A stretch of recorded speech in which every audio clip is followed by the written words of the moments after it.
আসসালামু আলাইকুম। আজকে আপনাদের সাথে একটা হেলদি রেসিপি শেয়ার করব, যে কোনো ডায়েটের জন্য এটি খুব ভালো। আমি এখানে কিছু কলমি শাক নিয়েছি। এই শাকগুলোকে শুধু সেদ্ধই অনেক মজা লাগে আমার কাছে। কলমি শাকগুলোকে প্রথমে সিদ্ধ দিব কাঁচামরিচ, পেঁয়াজ, রসুন আর সামান্য লবণ দিয়ে। এগুলো সিদ্ধ হয়ে গেলে তারপরে এগুলো আমরা যেমন তেলে বাগার দিই সেমন বাগার না দিয়ে এমনিতেই খাবো। এটা ডায়েটের জন্য এবং শরীরের জন্য দুটোর জন্যই খুব ভালো। তো আমি কড়াইতে শাকগুলো দিয়ে দিলাম। দিয়ে দেওয়ার পরে শাকগুলো থেকে অনেকটা পানি বের হয়েছে। এই পানিটা সামান্য একটু টানলেই আমরা শাকটি উঠিয়ে নেব। এরপর আমি একটা সবজি প্রিপেয়ার করব, মূলত এটি একটি সালাদ। তারপর আমি একটি সবজি হিসেবেই রান্না করে নেব। শসা, পেঁপে, গাজর বা আরও যে কোনো সবজি এখানে অ্যাড করতে পারেন।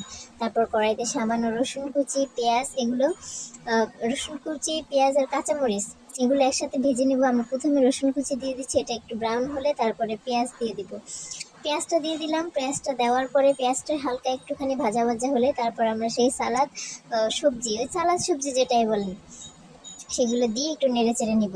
এখানে আমি আগে থেকে গোলমরিচ আর পিঙ্ক সল্ট মিশিয়ে একটা লবণ প্রিপেয়ার করে রেখেছিলাম। এই লবণটা উপর থেকে সামান্য একটু ছড়িয়ে দিব। এটা দিলে সবজিটি অনেক টেস্টি হয়। এখানে একটু 5-6 মিনিটের মতো আমি নাড়াচাড়া করব হাই ফ্লেমে। বেশি সিদ্ধ করব না, কারণ এগুলো কাঁচাই খাওয়া যায়। এই যে দেখুন আমার ফাইনাল লুক, সবজি, শাক, শসা আর ওখানে এক পিস চিকেন আর সামান্য ভাত। এটা খুব ডায়েট ফ্রেন্ডলি একটা